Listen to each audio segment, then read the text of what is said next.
베드로전서 3장 8절에서 12절까지 함께 읽겠습니다. 마지막으로 말하노니 너희가 다 마음을 같이하여 동정하며 형제를 사랑하며 불쌍히 여기며 겸손하며 악을 악으로 욕을 욕으로 갚지 말고 도리어 복을 빌라. 이를 위하여 너희가 부르심을 받았으니 이는 복을 이어받게 하려 하심이라. 그러므로 생명을 사랑하고 좋은 날 보기를 원하는 자는 혀를 금하여 악한 말을 그치며 그 입술로 거짓을 말하지 말고 악에서 떠나 선을 행하고 화평을 구하며 그것을 따르라. 주의 눈은 의인을 향하시고 그의 귀는 의인의 간구에 기울이시되 주의 얼굴은 악행하는 자들을 대하시느니라 하였느니라.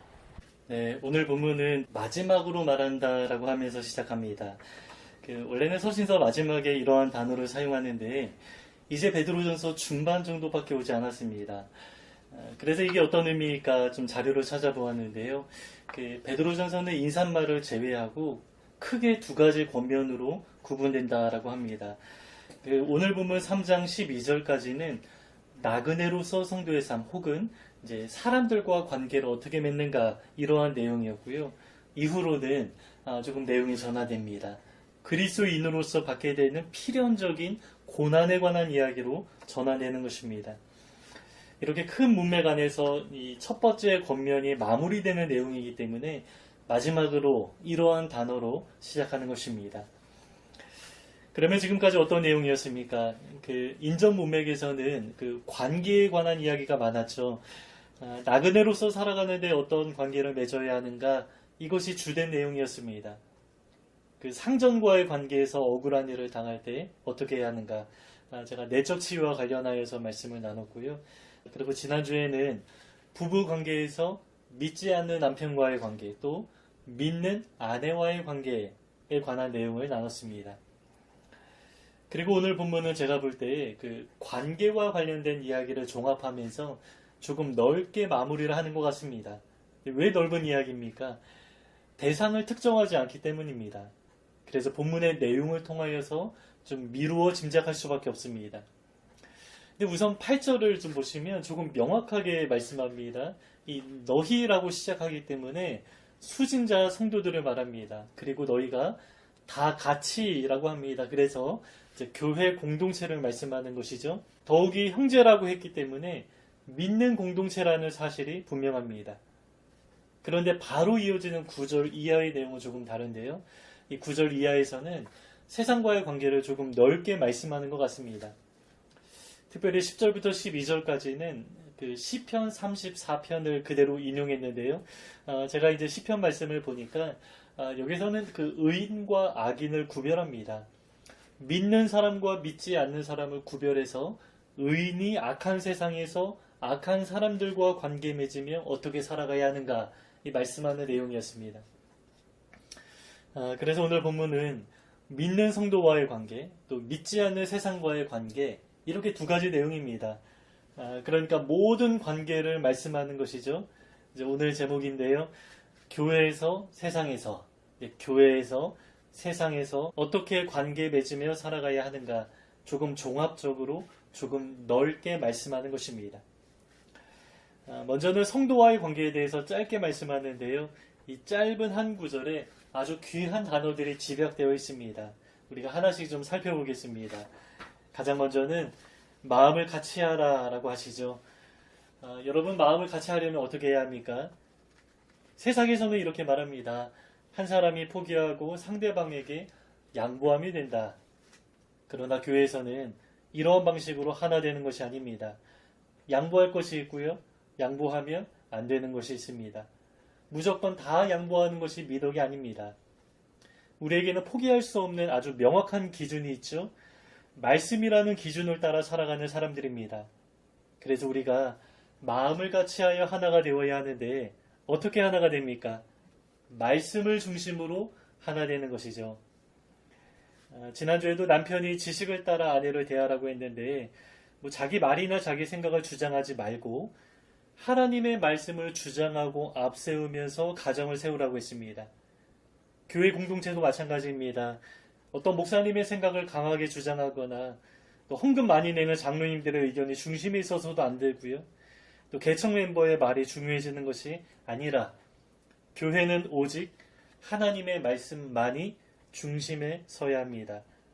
그래서 우리가 지금 이렇게 말씀을 계속 공부하는 것이죠. 모든 성도가 다 하나님의 말씀을 따라 살아간다면 그 말씀을 중심으로 이제 교회가 하나 되는 것입니다. 그래서 바울 사도는 빌립보서 2장에서 너희 안에 이 마음을 품으라 라고 하면서 곧 그리스도 예수의 마음이니 라고 말씀합니다. 성도 모두가 예수님의 마음을 품는다면 당연히 그 예수님의 마음을 중심으로 마음과 생각이 같아지겠죠. 그리고 교회는 말씀이 인도하는 하나의 방향을 따라서 주님의 인도하심을 따라 나아가게 되는 것입니다. 그리고 이어서 동정하라 말씀합니다. 이것은 그 상대방의 처지에 깊게 공감하는 것을 의미합니다.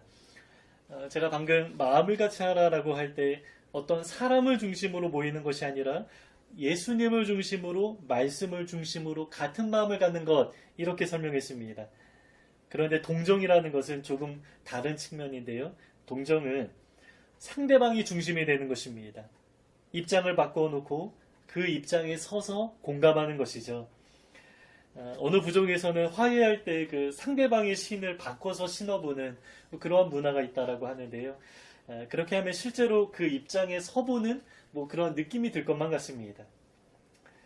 그런데 이 동정이라는 것은 마음을 깊게 공감하면서 함께 울어주고 함께 기도하는 데서 그치지 않습니다. 할 수 있는 만큼 실제로 도와주는 데까지 나아가는 것이 동정하는 것입니다. 여기서 사용된 같은 단어가 히브리서 4장 15, 16절에 나오는데요. 동정이라는 단어가 가장 유명하게 사용된 구절입니다. 여기서 이렇게 말씀합니다. 예수님이 우리의 대제사장이 되신다라고 하면서 우리를 동정하는 분 이렇게 하는데 좀 이중으로 부정하면서 강조하는데요. 동정하지 못하시리가 아니요 라고 합니다. 그런데 그냥 동정한다고만 말씀하지 않고 그분이 우리의 처지를 깊게 공감하시기 때문에 그 결과로서 때를 따라 돕는 은혜가 있다. 그래서 우리는 그 은혜의 보좌 앞에 담대히 나아가야 한다 말씀합니다. 그래서 동정이라는 것은 내가 상대방이 되어서 깊게 공감하는 것을 의미하는데 마음의 문제를 넘어서 실제적인 문제까지 해결하는 데 도움을 주는 것입니다. 제가 지난번에 서울역에 다녀왔다라고 했는데요. 그곳에서 어느 분이 그 이단의 위협 때문에 조금 강제적으로 그곳에 다니게 되는 것을 알게 되었습니다. 마음이 약하니까 이제 좀 끌려가는 것이죠. 그래서 봉사하는 분들이 그분의 이야기를 들어주고 또 걱정하는 마음으로 공감하기도 하고 조언도 하고 격려도 하는데 거기에서 그치지 않았습니다. 구청 사회복지과에 이제 신고해 주거나 또 이제 건강한 교회로 연결해 주는데 아주 실제적인 도움까지 주는 것을 보았습니다. 그리고 지금은 더 이상 이단이 이제 연락하지 않고 좀 어느 정도 이제 거리가 생긴 것 같습니다. 본문이 말씀하는 동정이 이러한 것까지 의미하는 것이죠. 상대방의 입장에 서는데 그냥 마음만 같이 하지 않습니다. 마음이 움직이면서 실제적으로 도와주는 데까지 나아가는 것입니다. 그리고 이어서 형제를 사랑하라 말씀합니다. 헬라어에는 이 사랑과 관련된 단어가 여러 가지가 있는데요. 이 단어는 번역한 그대로 형제의 사랑을 의미합니다. 필라델포스라는 단어인데요. 이것은 형용사이고요. 명사형은 우리가 잘 아는 그 필라델피아, 미국의 도시 이름입니다. 이 단어는 그 뜻 그대로 형제 사랑에 사용되는데 이 단어가 성경에서 사용될 때에는 하나님의 사랑과 연결해서 사용되었습니다. 그래서 이 형제의 사랑이 하나님의 그 아가페적인 그 사랑, 그 무조건적인 사랑과 본질적으로 조금 다른, 조금 수준이 떨어지는 그러한 사랑을 의미하는 것이 아닙니다. 하나님의 사랑과 늘 연결해서 말씀하기 때문에 사랑의 근원이신 하나님의 사랑 안에서 그 사랑으로 서로를 사랑하는 것을 의미합니다. 그래서 우리가 성도 간에 사랑하려면 그 하나님의 사랑을 많이 누리고 받고 배우기도 해야 됩니다. 그러면서 성도를 향하여서 그 같은 마음으로 이 사랑을 베푸는 삶을 살아가라 이렇게 말씀하는 것이죠. 그리고 이어서 불쌍히 여기라 말씀하는데요. 조금 전에 동정하는 것을 나눴는데 동정과 불쌍히 여기는 것이 좀 비슷해 보입니다. 그러나 동정은 상대방의 처지에 서는 것이고 이 불쌍히 여기는 것은 용서하는 것과 좀 관련되어 있습니다. 이 단어가 사용된 성경의 용례를 볼 때에 용서와 관련된 내용이 종종 등장합니다. 그래서 우리가 형제를 용서하려면 무엇이 있어야 됩니까? 불쌍히 여기는 마음이 있어야 한다라는 것입니다. 우리는 스스로 불쌍하다 이렇게 생각하지 않지만 사실 우리는 불쌍한 사람들이죠. 하나님의 입장에서 우리가 어떠한 존재입니까? 원래 에덴에서 영원히 살도록 창조되었고 설계된 우리들인데 죄로 인해 타락했습니다. 또 타락한 세상에서 고생하며 살아가야 합니다. 원래 영원히 사는 존재로 만들어졌는데 고작 7, 80년 살다가 죽는 존재가 되어버렸고 죽음 이후에는 심판을 받게 됩니다. 하나님 보시기에 너무 불쌍한 존재가 되어버린 것이죠. 그런데 그 하나님의 긍휼하심으로 불쌍히 여기는 하나님의 마음으로 인하여서 우리가 구원받게 되었습니다. 그러나 구원받았다고 다 끝나지 않고요. 아직 과정 중에 있죠. 구원받은 사람처럼 살아가기도 하지만 때로 우리 안에 죄성, 옛 습관이 남아있기도 합니다. 이러한 모습은 나에게도 발견되고 또 상대방에게도 발견하기도 합니다. 그때마다 우리는 나도 죄인이고 또 저 사람도 죄인이지 생각하면서 이제 하나님 앞에서, 하나님 아래에서 우리 모두가 다 긍휼을 받았고 긍휼을 받아야만 살아가는 존재라 이렇게 깊게 인식하는 것입니다.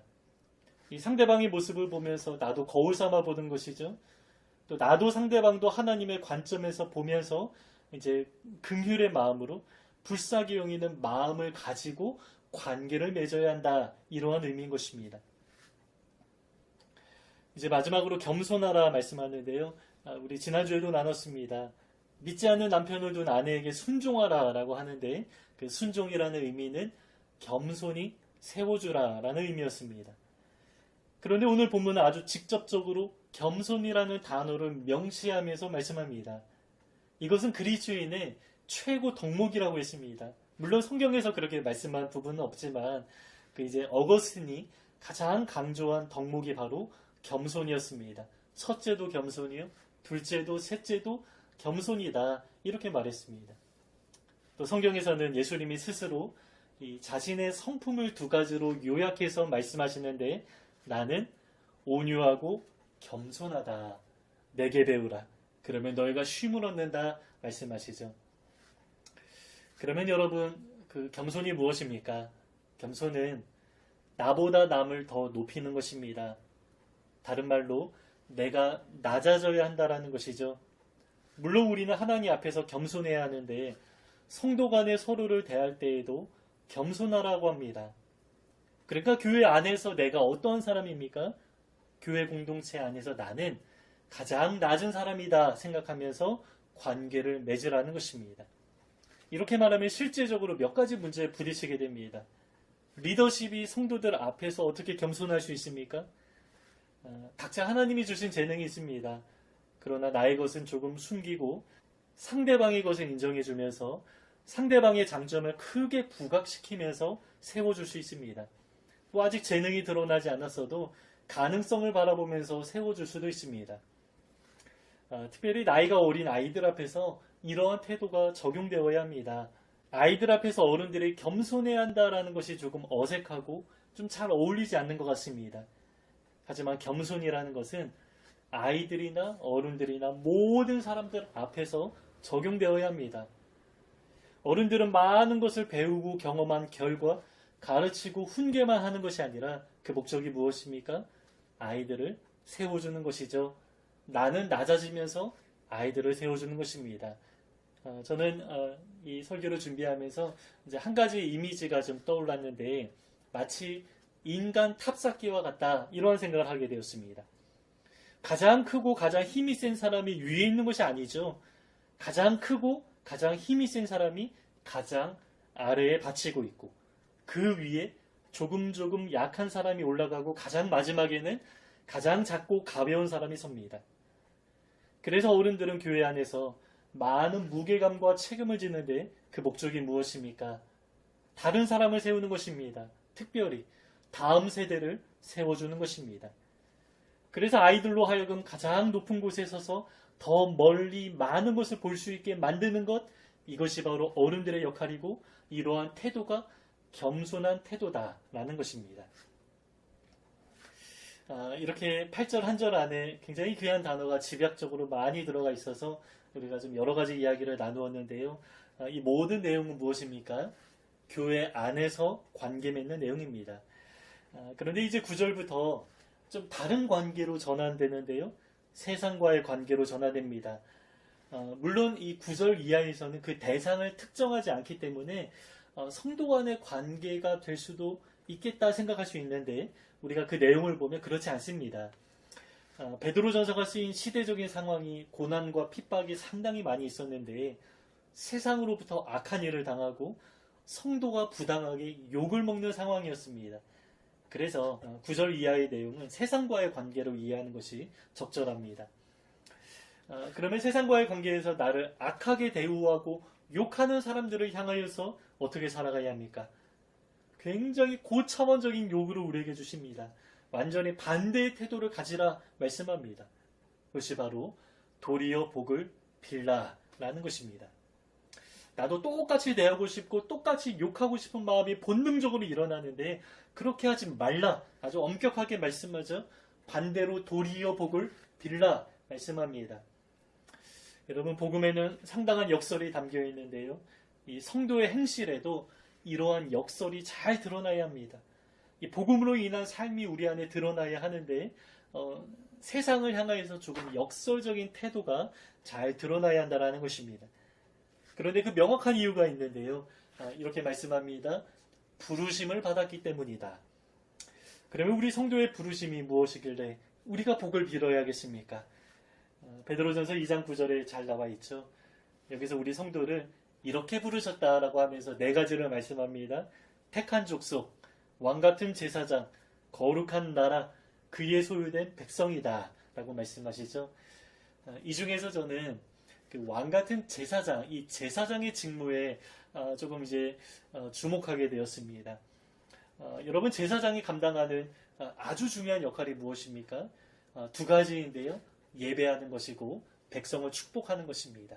그런데 이 가운데 백성을 축복하는 것, 이것이 제사장이 하는 그 직무의 거의 반 정도다. 이렇게 말씀하는 것이죠. 따라서 내가 이 세상에서 살아가고 있는데 어떠한 존재로 살아갑니까? 제사장으로서 살아가고 있다. 이 부르심과 정체성을 가지고 우리가 복을 비는 삶을 살아가야 한다라는 것입니다. 예수님도 말씀하시죠. 악한 자를 대적하지 말라. 심판하는 분은 내가 아니라 하나님이다 말씀합니다. 또 너희 원수를 사랑하며 너희를 핍박하는 자를 위하여 기도하라 말씀합니다. 반대로 하라는 것이죠. 바울 사도 또한 그 아무에게도 악을 악으로 갚지 말고 모든 사람 앞에서 선한 일을 도모하라 말씀합니다. 이렇게 우리 성도는 악한 일에 대하여 오히려 반대로 축복하라, 이러한 가르침을 갖고 있습니다. 그러면 여러분, 나만 억울하지 않습니까? 뭐 저 세상 사람들은 하고 싶은 대로 다 하고 나는 오히려 반대로 축복해야 하는데 왜 나만 그렇게 억울하게 당해야 합니까? 이런 마음이 자연스럽게 일어나기도 합니다. 그러나 여러분, 베드로 사도의 관점은 다릅니다. 베드로 사도의 글을 보면 철저하게 영혼에 초점을 맞추고 글을 쓰고 있습니다. 모든 생각, 모든 관계가 다 구원의 관점, 영혼의 관점에서 말씀하는 것입니다. 간단하게 말하면 이렇습니다. 우리는 구원받은 사람이고 세상 사람들에게는 구원이 없습니다. 가장 큰 복이 우리 안에 임했고 그들에게는 가장 큰 저주의 문제가 풀리지 않았습니다. 지금 비록 세상이 우리를 욕하고 악하게 대하지만 세상은 지옥으로 향하는 자기의 실상을 모릅니다. 이러한 영적인 관점에서 생각할 때에 세상 사람들이 아무리 우리를 욕하고 악하게 대해도 그들은 실상 어떠한 사람들입니까? 아주 불쌍한 사람들이죠. 그래서 그들을 위해서 복을 빌어야 하는데요. 그 복이 무엇입니까? 구원의 복이 임하기를 기도하는 것입니다. 그런데 우리는 이미 그 복을 받았습니다. 그래서 그 복을 받은 사람이라면 마음이 넉넉해져야 합니다. 또 그 증거로서 우리가 대적하지 말고 오히려 복을 비는 모습이 드러나야 한다. 내가 받은 구원의 복이 그들에게도 임하기를 원하는 모습이 드러나야 한다는 것입니다. 이처럼 구원이라는 엄청난 복을 받았다, 이 관점에서 볼 때 그 관점이 명확할수록 세상이 우리를 악하게 대하고 욕해도 너무 불쌍한 사람들이다 여기게 되고, 오히려 나를 핍박하는 그들에게도 구원이 임하기를 기도할 수 있게 됩니다. 이것이 바로 예수님의 기도였습니다. 십자가 위에서 주여 저들을 불쌍히 여기시옵소서. 저들은 저들이 하는 것을 알지 못하나이다. 마지막까지 그들의 구원을 위해서 기도했는데 실제로 예수님의 이 기도가 응답을 받았습니다. 사도행전 2장에 보면 예루살렘 주민들이 우리가 어찌 알고 탄식하면서 하나님 앞에 회개하는 장면이 나오죠. 너희가 죽인 이 예수가 주와 그리스도가 되었다 선포하니까 우리가 어찌 알고 탄식하면서 하나님 앞에 회개하면서 돌아오는 것입니다. 이처럼 우리는 복을 빌어주는 제사장이라는 정체성, 구원받은 백성이라는 정체성을 가지고 세상을 대해야 한다라는 것이죠. 이어지는 내용에서도 같은 관점에서 말씀합니다. 우리 10절에는 생명을 사랑하고 좋은 날 보기를 원하는 자라고 하는데요. 여기서 생명은 헬라어로 볼 때 육체의 생명을 가리키는 단어가 아닙니다. 영원한 생명, 부활의 생명을 가리킵니다. 그리고 문법적으로 좋은 날은 생명의 동격으로 사용되었습니다. 그래서 이 내용을 종합해서 10절의 의미를 다시 말씀드리면, 부활의 생명을 바라보며 살아가는 사람들이라면 부활을 바라보며 살아가는 사람들은 이렇게 말씀하는 것이죠. 이러한 사람들은 어떻게 해야 합니까? 두 가지를 말씀하는데, 말과 행동하는 것에 대하여 아주 엄격하고 아주 단호하게 말씀합니다. 반드시 그렇게 살아야 한다라고 하는데 마치 협박하는 토로 말씀하죠. 제가 헬라 문장의 분위기는 다 알 수 없지만 이 한글 번역의 느낌으로는 마치 협박하는 것 같습니다. 뭐 죽기 싫으면 이렇게 해, 이렇게 되기 원하면 이렇게 해, 이러한 느낌으로 번역하였습니다. 그래서 아주 단호하게 엄격하게 말과 행동에 대하여 규제하는 것입니다. 악한 말을 그쳐야 합니다. 또 거짓말을 하면 안 됩니다. 이러한 권면은 사실 세상 사람들에게 해야 하지 않겠습니까? 그러나 성도들에게 악한 말을 하지 말라, 거짓을 금하라 말씀합니다. 왜냐하면 구원받은 성도의 삶에 이러한 모습이 나타나기도 하기 때문이죠. 상처를 많이 받기 때문입니다. 억울한 일을 많이 당하기 때문입니다. 특별히 당시에는 환난과 핍박이 상당히 많이 있었습니다. 믿는 이유로 집에서 쫓겨나는 일이 다반사고, 믿는 이유로 가족 중에 누군가 감옥에 갇히고 죽는 일도 많이 생기고, 사회적으로는 매장당하거나 격리되는 일, 이러한 일들이 많이 있었습니다. 따라서 이러한 상황 속에서 가슴에 응어리가 지고 또 분노가 생기기도 하겠죠. 그래서 이 감정을 아주 적절하게 처리해야 하는데, 내적 치유를 가르치는 곳에서는 토설하라고 합니다. 부정적인 감정을 말로 다 쏟아내야 내가 건강해진다라고 합니다. 그러나 성경에서는 우리 말을 조심하라라고 했고, 오늘 본문에서도 우리의 언어를 아주 엄격하게 규제하듯 말씀합니다. 지난번에 제가 주장한 내용이 있습니다. 그것이 바로 십자가 복음 안에서만 치유된다라고 했습니다.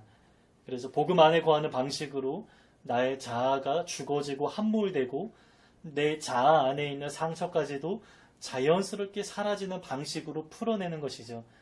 여러분, 이러한 문제는 다른 방식으로는 가능하지 않습니다. 오직 복음 안에서 복음으로만 해결됩니다. 오늘 본문도 계속해서 같은 관점에서 말씀하고 있습니다. 이 본문에서 우리의 입술과 행동을 아주 엄격하게 규제하듯 협박하듯 말하는 그런 느낌을 받는데요. 이렇게까지 말씀하는 이유가 있습니다. 너희가 받은 복을 생각해보라. 구원의 복을 받지 않았니? 지금 부활의 생명을 바라보며 살아가는 사람 아니냐? 그 크신 은혜를 입었다면 그러면 당연히 입술에 악한 말을 하거나 악한 일을 도모하는 것은 전혀 어울리지 않다. 그래서 복을 받는 사람이라면 세상에 대하여서 세상 사람들이 하는 그대로 갚아주는 것이 아니라 구원의 관점에서, 복음의 관점에서 내가 누구인가 분명히 알고 선하게 대해야 한다라는 것입니다. 그러면 결국 하나님께서 두 종류의 사람을 다르게 대하십니다. 세상 사람들에 대하여는 심판으로 나타나십니다. 그러나 본문에서는 세상 사람들 이렇게 말씀하지 않고 악행하는 자들을 대하신다 이렇게 말씀하죠. 그러면서 베드로 사도는 성도들에게도 악행하지 말라라고 합니다. 무슨 의미입니까?